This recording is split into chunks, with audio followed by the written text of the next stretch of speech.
What would you do if you got diagnosed with a heart issue? So it would depend. Everything has a depend. If I had heart cancer versus blocked arteries, one has a more manageable outcome and the other one may not have anything but a particular outcome. So death, for instance. So I knew I was going to die, and I knew I was going to die soon, and I knew I was going to die in a manner that was perhaps not pleasant for me or my family. I would do what I could to plan as a responsible person, first for them once I'm gone. Secondly, for myself, if I'm in the terminal stages of an illness, if there's something I can do about it. And then finally, I would try to plan what I'm going to do today and tomorrow and the day after for the best impact on everybody, whether it's me, my dog, my family. Would I quit my job? I don't know. Probably not, because it's an important part of my life. Would I give all my money to charities? No, I wouldn't do that. I would keep the money around to deal with managing my end stage and helping my family afterwards. And if I leave them so much money and they're so happy, they can give the money to somebody else. So don't really know. It depends. But lots of things we can prevent. So 39 years old, I'm 245 pounds. I never knew how that happened. I thought all my clothes were shrinking in the closet spontaneously. And I realized I had to do something. So to me, that was an illness, being that overweight. So I started to do something that was physically active and that was long-term. If I had heart disease, I would try to do something that would reduce the disease or stabilize the disease or slow down its progression. Mm. But we're all going to die, and largely it's up to us how. Largely. Whether we decide or not, whether you're driving in a car and it's sudden, whether you've got a disease that's terminal. In many ways, the events leading up to that event, speeding, not speeding, paying attention, driving in bad weather, or just being the nicest person in the world in the wrong place at the right time. Wrong place at the wrong time. You don't know, but largely we can influence the outcome. So I would want to influence my outcome, and what I do is dependent on the disease. What advice do you have for people who are concerned about their heart? So I've been thinking about what I should do, right, in my own life. So I exercise. That's okay. But as we get older, we may have to do more or less, depending on what kind of exercise we're doing. So there's diet.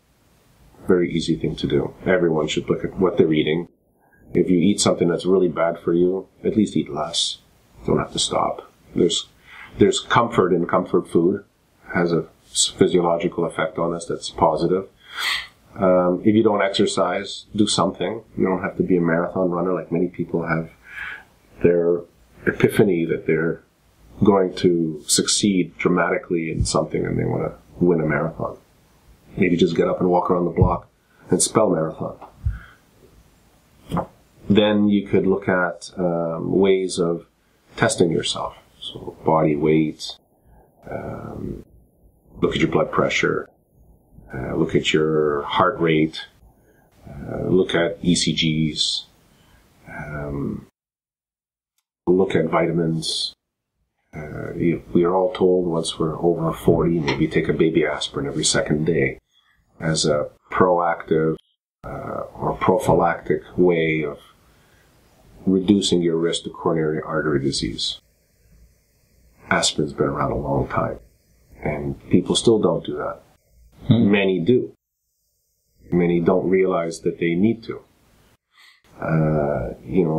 Taking your ECG, which I like to do, not pathologically, but I'll do it whenever I think I haven't done it in a while, because I'm curious to know if I'm feeling well and my heart looks like I'm doing well. Sometimes I feel bad. Work is stressful. I think I'm having a heart attack.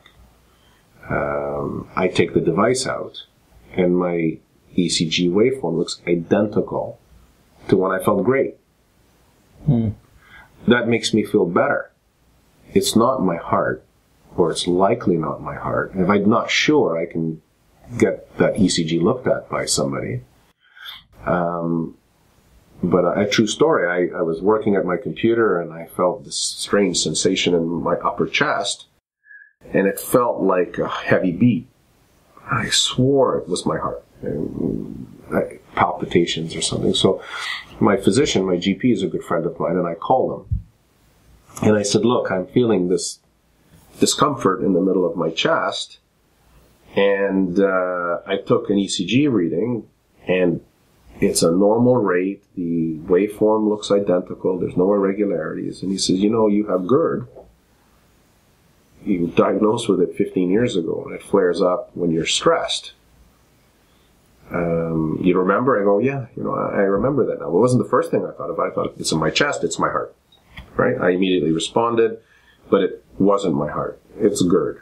So, a little less coffee, don't eat as much, like large meals, and, maybe take some medication for it until it stabilizes. It was, for me, it was a surprise, because I thought, it's my heart, it's got to be my heart. And it wasn't. It was interesting. Likewise, there are some times when it's your heart, you don't know. You have lots of people who all of a sudden start having these symptoms, or they faint, or they die. And I've always wondered, is it because they had symptoms and they didn't do anything to recognize them, to learn that they were symptoms? Did they sort of pawn it off? When you're driving down the highway and you see a police in your rearview mirror and your heart starts to do this, are you having a heart attack? No, you're having a response to the police cars, lights behind you, and it may not even be they're after you. They just want to get by. And we dismiss that sensation because we can explain the likelihood of why it's there. What happens if I'm feeling this and I'm not in my car, I'm having dinner? I'm likely to dismiss it because I'm used to dismissing these things. I will believe it's going to pass in a second or a minute. I mean, I'll go sit down, relax. What if it has nothing to do with relaxation? So I want to know. So for me, it's just as easy, not when I'm driving while the police car is there, but when I have the opportunity, I would just take a recording. I don't have a blood pressure cuff. They're hard to use. I got to put them on my arm. I got to roll up my sleeve. I don't like the feeling of it. I find it to be uncomfortable, which actually increases my heart rate then. So I use different tools when I feel things, when I can, and then I use that to help me assess how my heart health is. Just like I would assess my body weight either from a weight scale or from how tight my jeans are. We use tools.